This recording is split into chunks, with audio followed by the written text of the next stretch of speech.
Welcome back to The Explainer. Today, we're diving right into the absolutely electrifying dynamic at the heart of Anna Huang's novel, King of Sloth. We're talking about a high-stakes professional relationship that completely transforms into this intense, forced proximity battle of wills. We're going to break down exactly how two completely opposite personalities clash, negotiate, and ultimately expose those hidden depths they've been keeping locked away from the rest of the world. Let's get into it. Right off the bat, the story hits us with this explosive hook that just perfectly sets the tone. Picture this. You've got a high-powered publicist literally scaling a terrace wall in heels, breaking into a $10,000 a night Greek villa, all so she can dump a giant bowl of ice-cold water on her slumbering billionaire client.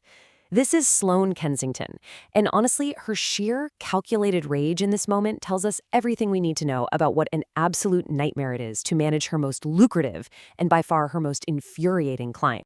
Section 1, the publicist and the heir, the collision of opposites. Okay, let's really dive into this extreme contrast between our two fiercely stubborn leads. Because the friction here, it's not just business, it's a fundamental, total clash of lifestyles. And this brilliantly illustrates why they drive each other absolutely crazy.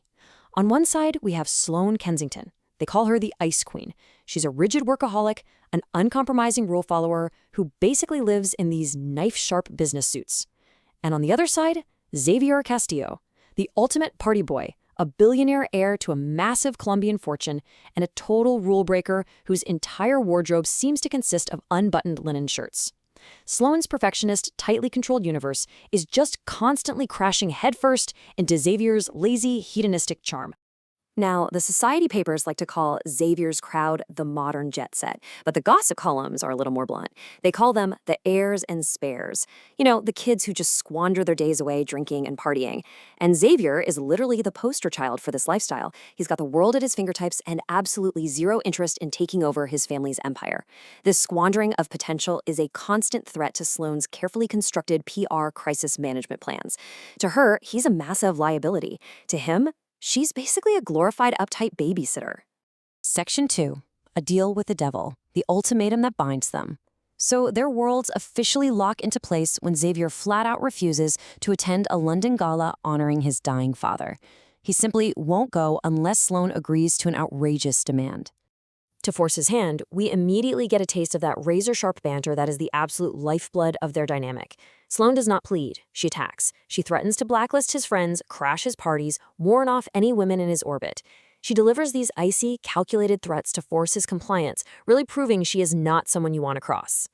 But check out how Xavier handles this intense pressure. He just deflects it entirely. He throws back this cheeky, dimpled response and completely refuses to cave to her intimidation. He is totally unflappable. He knows exactly what's going on. He knows she's backed into a corner because she desperately needs him at that gala to protect the Castillo family's reputation. So instead of backing down, he counters her threat with a bargain.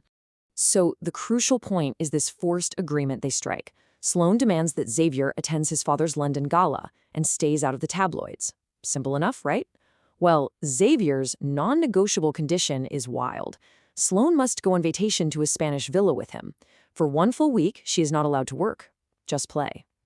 This completely traps the ultimate workaholic publicist in an isolated location with her absolute least favorite person on the planet. Section 3, Hidden Depths and Secret Visits. The iceberg beneath the surface. Now, what's really interesting about this is that neither of them are exactly who they project to the rest of the world. Let's look at the frenetic tick-tock pacing of Sloane's highly strung Friday night in London. At 7 p.m., she's gritting her teeth and during the gala managing Xavier. By 8 p.m., she slips out early to sneak into a hotel suite. Why? To see Penny, her 9-year-old half-sister. At 10 p.m., she has a heart-stopping narrow escape from her completely estranged parents.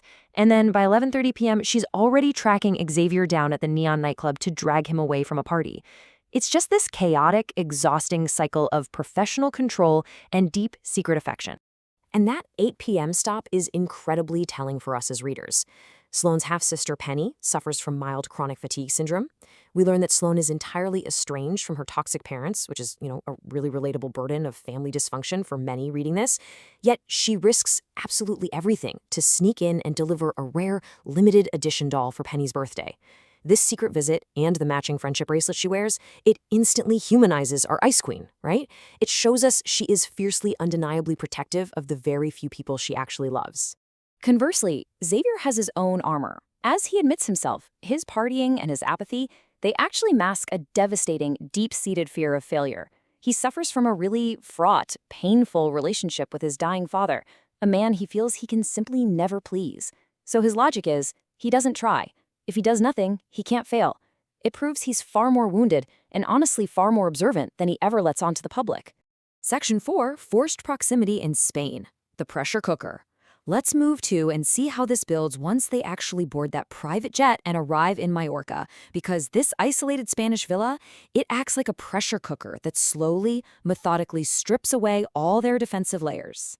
Because Xavier isn't just making Sloane take a little time off, he is deliberately trying to break her icy exterior through a series of super stress-inducing forced proximity scenarios. First, you've got the couple's spa trap, where they accidentally get locked in a dry sauna together. Then, Xavier's friends crash the villa, completely turning her peaceful retreat into a literal frat party. And finally, he coerces her into these late-night, drunk dancing lessons out on the terrace. Now Sloane fights back with literally the only tools she knows, structure and control. She actually drafts a legally binding contract while on vacation, exchanging 1 day of his friends partying for 6 months of no unapproved parties. Classic Sloane.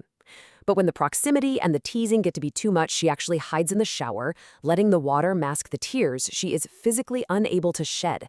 She even retreats to the living room to hate-watch Spanish rom-coms, aggressively writing snarky reviews in a notebook. But despite all these rigid rules, the closeness genuinely begins to rattle those emotional walls she's built up. Section 5, the spark and the retreat. The emotional climax. Everything finally escalates during what's supposed to be a quiet movie night, but unexpectedly shifts out onto the terrace. The dancing lessons resume, but this time, the banter drops. Xavier steps behind the bar and mixes a custom cocktail he dubs the Sloane. And how does he describe it? Bitter at first, but with a sweet aftertaste, which is exactly how he views her beneath all that impenetrable PR armor. They start playing a game of truth or dare, and it's here that the chemistry absolutely boils over. Xavier drops his teasing, lazy act completely and becomes intensely, dangerously focused on her. The distance between them practically evaporates. So we have to ask ourselves, will the Ice Queen finally melt? All the barriers are gone, she's in his arms on the terrace, the music is playing, the Spanish heat is enveloping them, and their lips are just inches apart.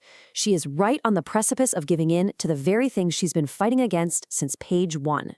But reality crashes back in, and the contrast of what happens next is stark. First, we have that near kiss, intense eye contact, totally dropped defenses, undeniable physical closeness. But right at that second, his friends interrupt them.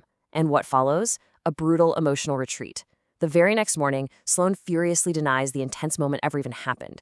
She avoids him entirely on a boat excursion, hiding physically and emotionally behind a textbook on crisis communications, completely shutting him out. When pushed, she even claims her superpower of choice would be time travel, just as she could undo her mistakes. But Xavier? He isn't letting her off the hook that easily. Which leaves us with this final provocative thought. What happens when you stop pretending? The facades have fully cracked. Sloane knows she feels something for him, and Xavier has admitted to himself that his attraction to her is becoming completely all-consuming. So how long can a workaholic publicist and a billionaire heir really run from what's real?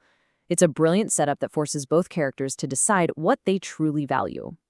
That wraps up today's Explainer. Thanks for joining us as we unraveled the incredible dynamic of King of Sloth. I'll see you in the next one.